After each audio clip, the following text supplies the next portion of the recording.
함께 신앙 고백하시겠습니다.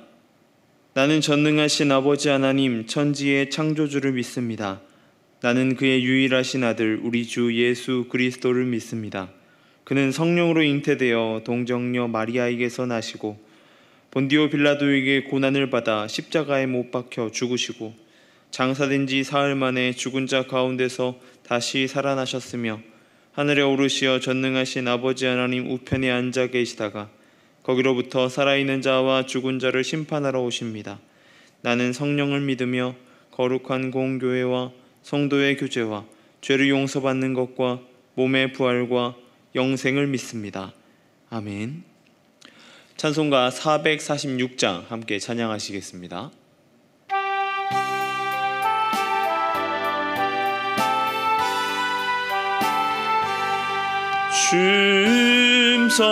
춤성회는 참 기쁨 없도다. 날 사랑하신 주 늘 계시옵소서. 기쁘고 기쁘도다. 항상 기쁘도다. 나 주께 왔사오니 복 주옵소서. 나 주께 왔으니 복 주시옵소서. 주 함께 계시면 큰 시험 이기네. 기쁘고 기쁘도다. 항상 기쁘도다.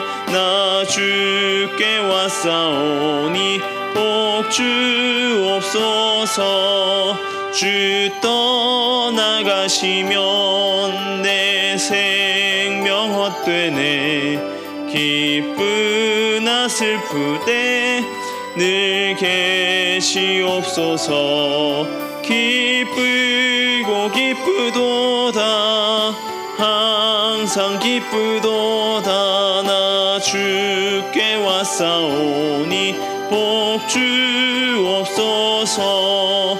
그 귀한 언약을 이루어 주시고 주 명령 따를 때 늘 계시옵소서. 기쁘고 기쁘도다. 항상 기쁘도다. 나 주께 왔사오니 복 주옵소서.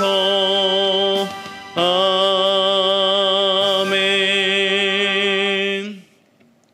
오늘의 함께할 말씀은 고린도전서 7장 25절에서 31절까지의 말씀입니다.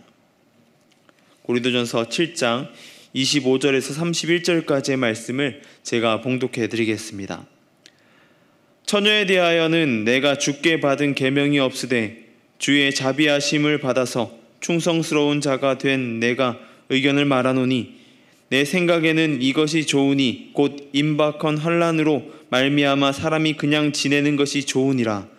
내가 아내에게 매였느냐 노이기를 구하지 말며 아내에게서 노였느냐 아내를 구하지 말라. 그러나 장가도 가되 죄 짓는 것은 아니요 처녀가 시집을 가도 죄 짓는 것이 아니로되 이런 이들은 육신에 고난이 있으리니 나는 너희를 아끼노라. 형제들아 내가 이 말을 하노니 그때가 단축하여진 고로 이후에부터 아내여 있는 자들은 없는 자 같이 하며 우는 자들은 울지 않는 자 같이 하며 기쁜 자들은 기쁘지 않는 자 같이 하며 매매하는 자들은 없는 자 같이 하며 세상 물건을 쓰는 자들은 다 쓰지 못하는 자 같이 하라. 이 세상의 외형은 지나감이니라. 아멘. 대한민국 기독교 초기 선교사들을 통하여서 전파된 복음은 그 파급력이 어마어마했습니다. 가난하여서 먹고 살기 어려웠던 이들이 믿음을 선택한 이유는 단 한 가지입니다. 바로 미래에 대한 소망 때문이었습니다. 언더우드 선교사의 기도의 처음 부분을 보면 선교사의 시각에 나오는 조선의 모습을 볼 수 있습니다. 주여, 지금은 아무것도 보이지 않습니다. 주님, 메마르고 가난한 이곳 조선 땅, 나무 한 그루 시원하게 자라오르지 못하고 있는 이 땅에 저희들을 옮겨와 심으셨습니다. 선교사의 눈에서도 그렇게 보이던 조선은 선교사의 눈보다 더한 현실이 있었다라고 하는 것이죠. 가난, 그리고 고난, 그리고 말로 다할 수 없는 슬픔이 있었던 곳이었습니다. 그런 조선인들에게 기독교는 소망이었고 미래였다라고 하는 것이죠. 예수 그리스도의 다시 오심, 재림은 초대교회의 교인들에게 소망이었습니다. 그들이 살아가던 시대, 그들이 살아가던 그때에 초대교회 그리스도인들에게 닥쳐있는 현실이 예수 그리스도께서 말씀하셨던 때와 너무나 흡사했기 때문입니다. 각종 자연재해가 일어나고 나라와 나라가 서로 다툼이 있고 민족과 민족이 싸웁니다. 자녀가 부모를 공격하고 부모가 자녀를 업신여깁니다. 거짓 교사들, 예수 그리스도라고 자칭하는 자들이 넘쳐나는 시대였다라고 하는 것이죠. 초대교회가 이런 시대를 살아가고 있었습니다. 그런 그들을 향하여 바울은 우리 그리스도인들, 그러한 시대를 살아가는 그리스도인들이 어떻게 그 시대 가운데에 살아가야 할지를 말해주고 있습니다. 26절에 이렇게 말하고 있습니다. 내 생각에는 이것이 좋으니 곧 임박한 환난으로 말미암아 사람이 그냥 지내는 것이 좋으니라 라고 말합니다. 바울이 오늘 본문에서 계속해서 강조하는 것은 환난이 가까워 왔다라는 것을 계속해서 강조하고 있습니다. 곧 임박한 환난이라는 것은 먼 미래에 곧 다가올 일을 이야기하는 것이 아니라 현재, 우리가 살아가고 있는 현재, 그 그리스도인들, 고린도 교회 성도들이 살아가고 있던 그 시대가 환난이 가득한 시대였다라고 하는 것을 말하고 있는 것입니다. 또 29절에서도 그때라고 말하는 시점이 바로 임박한 환난, 그때를 이야기하고 있다라고 하는 것이죠. 어지러운 이때, 혼란이 가득한 이때에 바울은 고린도 교회 교인들에게 이렇게 이야기하는 것입니다. 29절에서 그때가 아주 가까운 그때를 두고 어떻게 얘기하냐면 후반절을 보게 되면 안에 있는 자들은 없는 자와 같이 하라라고 이야기하고 있습니다. 이 말을 들으면 우리는 그렇게 생각할지 모릅니다. 가정을 이룬 이들이 솔로처럼 지내면서 방탕한 삶을 살아라라고 이야기하는 것처럼 이해할 수도 있습니다. 그러나 바울이 이야기하는 것은 그러한 모습을 이야기하는 것이 아닙니다. 또한 30절에 이렇게 이야기합니다. 우는 자들은 울지 않는 자 같이 하며 기쁜 자들은 기쁘지 않은 자 같이 하며 매매하는 자들은 없는 자 같이 하며 31절 상반절입니다. 세상 물건을 쓰는 자들은 다 쓰지 못하는 자 같이 하라라고 말하고 있다는 것이죠. 종말의 시대를 살아가고는 고린도 교회 성도들에게 자신들의 가정이 전부인 듯이 살아가지 말라라고 하는 것을 이야기하고 있는 것입니다. 세상을 살아가면서 일어나는 슬픈 일도 있고 기쁜 일에 너무 많은 의미를 부여하지 말아야 한다라고 이야기하고 있는 것입니다. 다르게 이야기한다면 이 감정이라는 것에 휘둘려서 세상을 살아가지 말아라라고 이야기하고 있는 것입니다. 자신이 가지고 있는 재물이 전부인 듯이 살아가지 말라라고 이야기하는 것이죠.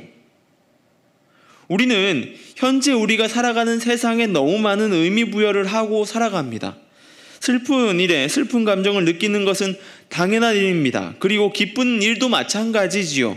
우리가 살아가는 삶의 매 사건마다 기쁨과 슬픔으로 반응하게 되어 있습니다. 하지만 바울이 오늘 본문에서 이야기하는 것은 그 기쁨과 슬픔에 반응하는 것이 조급함과 어리석음까지 보이게 될 때가 너무 많이 있다는 것입니다. 또한 지금 자기가 살아가고 있는 소유들에 너무 많이 집착하는 것이죠. 자신의 손이 잡히는 것이 전부인 듯이 살아갑니다. 그리고 집착합니다. 그런데 바울이 오늘 본문 마지막 31절 후반절에 무엇이라고 말하고 있을까요? 31절 후반절에 이렇게 말합니다. 이 세상의 외형은 지나감이라 라고 말하고 있습니다. 우리가 의지하고 살아가려는 수많은 것들, 감정, 소유, 외형들 모든 것들이 다 지나가는 것들이다 라고 말하고 있는 것입니다. 다르게 이야기하면 그 모든 것들이 무상, 의미 없는 것들이고 덧없는 것들이다 라고 말하고 있는 것입니다. 우리 삶에 벌어지는 수많은 일들은 곧 흘려 지나가는 일들입니다. 그런데 흘러 지나가는 수많은 일들을 보면서 과하게 바라보는 우리들의 모습이 있다는 것이죠. 슬픈 일 하나에 슬픔을 넘어서 좌절합니다. 기쁜 일 하나에 기쁨을 넘어서 교만이 된다라고 하는 것이죠. 가진 것보다 더 가지고 싶어 합니다. 지금 보여지는 것보다 더 잘 보여지고 싶어 하는 것에 집중한다라고 하는 것이죠. 그 많은 일들은 우리가 삶에서 경험하지만 다 지나가는 것들이라고 하는 것이죠. 여러분들은 어떠한 삶을 살아가고 계십니까?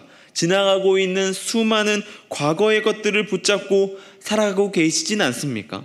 과거에 빠져서 허우적거리고 있진 않습니까? 전도서의 기자인 솔로몬은 전도서를 쓰면서 헛되며 헛되고 헛되니 모든 것이 헛되도다라고 이야기합니다. 아무리 부유하고 지혜를 가져도 그 많은 이들이 다 지나간다라고 하는 것이죠. 그 지나가고 나면 그 모든 것이 헛된 일이다라고 하는 것입니다. 그렇게 자신의 삶을 평가하던 솔로몬이 마지막 우리들에게 이렇게 이야기합니다. 너의 창조주를 기억하라. 곧 곤고한 날이 이르기 전에 나는 아무 낙이 없다고 할 해들이 가깝기 전에 해와 빛과 달과 별들이 어둡기 전에 비 뒤에 구름이 다시 일어나기 전에 그리하라라고 말하고 있습니다. 너의 창조주를 기억하라라고 하는 것이죠. 이 많은 헛된 것들에 손을 잡고 그것을 따라가는 것이 아니라 그 헛된 것들을 다 버려버리고 창조주를 기억하라고 말입니다. 지나갈 것과 지나간 것에 인생의 모든 것을 쏟지 않는 저와 여러분 되길 소망합니다. 지금도 일하고 계시고 지금도 우리와 함께 계시는 그 창조주 하나님을 바라보시길 바랍니다. 또 그 하나님을 의지하면서 오늘 하루 삶 가운데 살아가는 저와 여러분의 모습 되길 소망합니다. 기도하겠습니다. 사랑해 주님 감사합니다. 주님, 우리의 삶 가운데 수많은 일들이 있습니다. 또한 그 일들 가운데에 슬픈 일도 있고 기쁜 일도 있습니다. 또한 우리가 가질 때도 있고 놓을 때도 있습니다. 주님, 그럴 때마다 주님, 우리 그 한 가지 일에 집중하여서 우리의 삶 가운데 일하고 계신 하나님을 바라보지 못하는 삶이 되지 않도록 주님 지켜주시고 인도하여 주시옵소서. 오로지 창조주 하나님을 바라보며 나아가는 삶 되게 하여 주시고 우리의 삶 모든 부분에 지나간 것들로 인하여서 주님, 그것들로 인하여서 모든 것을 포기하며 사는 것이 아닌 온전히 창조주 한 분만을 바라보며 나아가는 삶 되게 하여 주시옵소서. 온전히 주님 안에 거하는 삶 되게 하여 주시고 오늘 하루 삶 가운데도 창조주 하나님만을 기억하며 나아가는 인생 되게 하여 주시옵소서. 주님, 미얀마 땅을 위해 기도합니다. 그 땅 가운데 함께 하여 주시고 온전히 주님께서 인도하신 가운데에 복음의 전파가 이루어지게 하여 주시고 그 땅 가운데 눈물을 닦아주시고 그 땅 가운데 어둠을 걷어주셔서 다시 회복될 수 있도록 주님 인도하여 주시옵소서. 선교의 사역을 힘쓰고 있는 선교사님들의 안전과 건강을 지켜주시고 부족함 없도록 채워주셔서 날마다의 사역이 하나님이 하셨음을 증거하는 삶 될 수 있도록 주님 인도하여 주시고 붙들어 주시옵소서.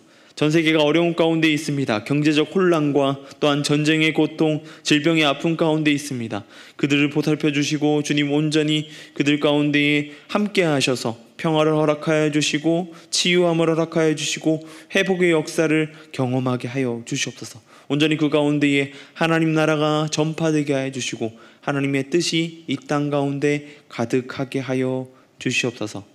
주님, 이 노은 중앙교회를 붙들어 주셔서 이 지역사회 가운데 빛과 소금의 역할을 잘 감당하는 교회 되길 소망합니다. 등대와 같이 많은 이들을 예수 그리스도께로 하나님께로 인도하는 교회 될 수 있도록 붙들어 주시고 그 가운데에 우리 한 사람 한 사람을 사용하여 주시고 붙들어 주시옵소서. 오늘 하루 삶 가운데 붙들어 주실 주님을 찬양합니다. 온전히 우리 삶을 잡아주시고 주님과 함께하는 삶 되게 하여 주시옵소서. 감사합니다. 이 모든 것 우리 주 예수님의 이름으로 기도드립니다. 아멘.